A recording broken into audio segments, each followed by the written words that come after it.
5 kursi ya? 4 kursi, mohon maaf ya, 4 kursi. Wakil ketua DPRD. Kita tinggal butuh 1 kursi. 4, 5 minimal, kan 25 kursi. Kemudian Konawe Utara. Konawe Utara kita wakil ketua DPRD, wakil ketua 1. Kita 3 kursi, tinggal cari 1 kursi koalisi. Kemudian Kolkata Timur. Kolkata Timur kita juga wakil ketua DPRD. Kita meraih 3 kursi, masih butuh 2 kursi. Karena saya 25, jadi 2 kursi untuk koalisinya. Kemudian Kolkata Utara. Kolkata Utara kita 4 kursi, wakil ketua 1 DPRD. Kita 4 kursi, tinggal butuh 1 kursi. Jadi alhamdulillah dari 13 kabupaten kota yang pimpinan DPRD, kemudian provinsi kita 6 kursi, tinggal butuh 3 kursi, supaya 9. Kemudian yang lainnya Kota Kendari dari 5 kursi, tinggal 2 kursi untuk utuh 1 pintu. Kemudian Konawe Selatan, kita Konawe Selatan agak turun dari yang lalu 5 jadi 3. Kita masih memerlukan 4 kursi karena di sana 35 sama Kota Kendari. Jadi 3 kursi sekarang, tinggal kita mencari 4 kursi untuk koalisi. Kemudian yang satu Kota Kendari, Konawe Selatan, Konket kita sebenarnya Konket kemarin kalau tidak curang kita waktu ketua DPRD. Cuma karena beda selisih 9 suara. Coba ya sudahlah, nggak apa-apa. Yang penting kita peringkatan dari 1 ke 2. Jadi 2 kursi kita tinggal cari koalisi 2 kursi. 2 kursi. Jadi 2. Jadi itulah barangkali media, baik media kita maupun media yang lain yang telah berkenan hadir bersama dengan kami. Sedianya kita bersilaturahim tatap muka pada hari ini tempatnya pukul 10. Cuma tadi saya olahraga, setelah olahraga ada tamu, saya bilang sudah saya kasih tahu Pak Agus dan Pak Kis kita makan siang dulu, sehingga nanti setelah sholat zuhur kita laksanakan acara khusus untuk menyiapkan lembaga survei. Kalau lembaga survei internal kita memakai DHL Institute Banaslim. Kemudian di luar lembaga survei internal ada indikator, ada LSI, ada SRMJ yang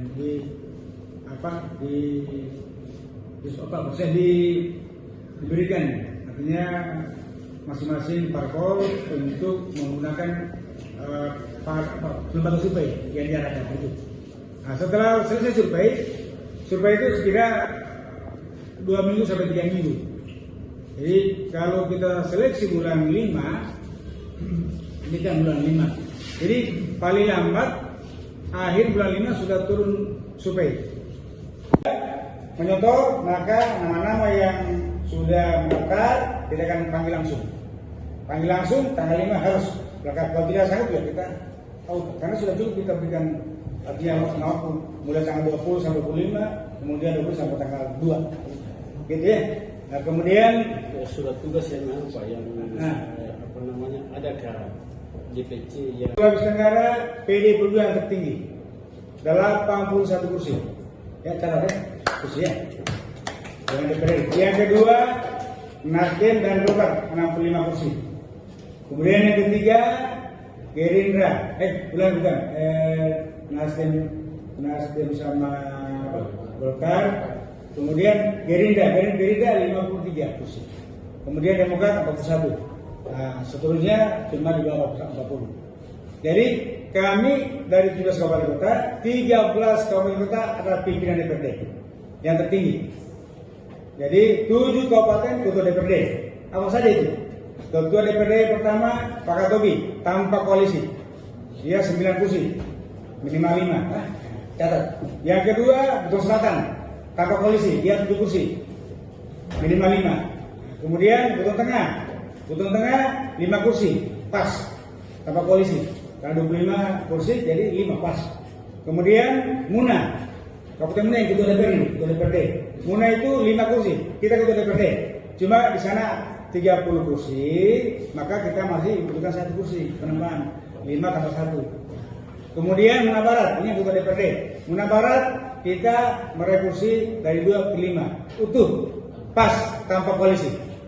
Kemudian ke-6 yang ketua DPRD kami Konawe dari 4 kursi yang lalu jadi 6, utuh tanpa koalisi.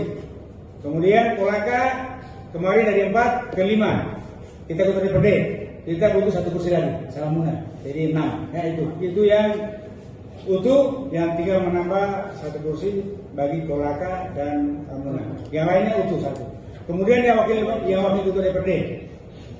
Bau-bau kita wakil ketua DPRD, kita 3 kursi. Masih butuh lagi 2 kursi. Ya, karena 25 ya. Kemudian Buton Utara kita wakil ketua DPRD. Ya, sekarang 3 kursi, tinggal 1 kursi kita untuk koalisi karena musim 4. Ya.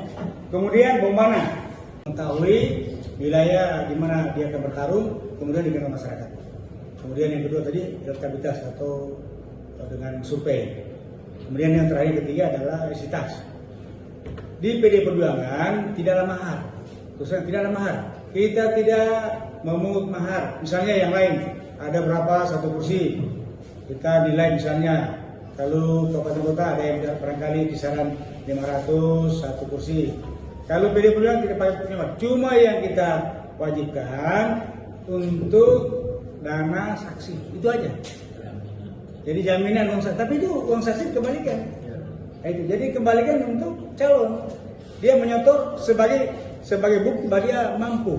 Dia berkomitmen dengan partai supaya dia betul-betul kalau dia pilkada, dia bertarung ada jaminan saksi. Karena terus terang 20% ya, 20% kehilangan baik pilek maupun pilpres yang kemarin karena saksi kita lama. Nah, sehingga untuk mahar di PD tidak ada ya. Itu. Nah, kemudian kita tidak, artinya bukan Islam mewajibkan, bukan harga mutlak untuk barangkali kapal apa dia punya isitas, misalnya dia punya kemampuan, misalnya kalau benar ya saya sampaikan, Bapilu sebagai pelaksana teknis, Pak Anton Esa sebagai ketua Bapilu, juga wakil ketua DPD bidang pemilihan umum, kemudian ada Pak Busana A, ada Pak Made, ada Ibu Suleha, ada Pak Hasan Basri, ada Pak Simon, ada Pak Faisal, ada 7 tim yang teknis. Jadi wawancara untuk penyelenggaraan tanggal 6, 7 khusus untuk Bupati dan Wali Kota. Untuk calon gubernur, wakil gubernur, kewenangan BPP. Jadi itu kewenangan BPP. Yang kami laksanakan nanti ini untuk calon kepala daerah tingkat kabupaten kota, wali kota, dan calon kepala daerah. Itu tanggal 6, 7. Baru tindak lanjut surat tugas. Itu dari. Kemudian yang kedua 4 DPC ini kita sudah siap. Itu saya sampaikan partai mana, tapi yang penting sudah cukup koalisi PD Perjuangan dengan koalisi partai yang saya sudah silaturahmi. Insya Allah. Ya, saya partai yang berorientasi nasional, religius, ya saya tentunya juga sebagai ketua dewan masjid, saya mencari koalisi dengan partai yang berbasis agama. Itu saya sudah tahu ya. Yang sudah menyampaikan berkas calon-calon kepala daerah yang mendaftar di PD Perjuangan hari ini tinggal 5 kabupaten yang belum menyerahkan berkasnya. 5 kabupaten tersebut Kabupaten Muna, Kota Kendari, Kolaka Utara, Buton, atau sudah tadi dikembalikan. Jadi tinggal 4 kabupaten yang belum mengembalikan. Nah, dari calon-calon kepala daerah yang sudah mendaftar ini, kami akan menyeleksi, melakukan survei siapa calon yang memiliki elektabilitas paling tinggi dan kapasitas dan meyakinkan kami bahwa yang bersangkutan bisa terpilih. Insya Allah kami akan usulkan ke DPP untuk mendapatkan regulasi, karena kami di sini hanya proses, tapi semua keputusan ada di DPP. Tapi biasanya sebelum DPP mengambil keputusan, yang ditanya adalah ketua DPD. Semua yang mau diputuskan itu dikembalikan kepada ketua DPD. Download Tribun X sekarang, menghadirkan lokal menjadi Indonesia. Terima kasih sudah nonton. Jangan lupa like, subscribe, dan share ya.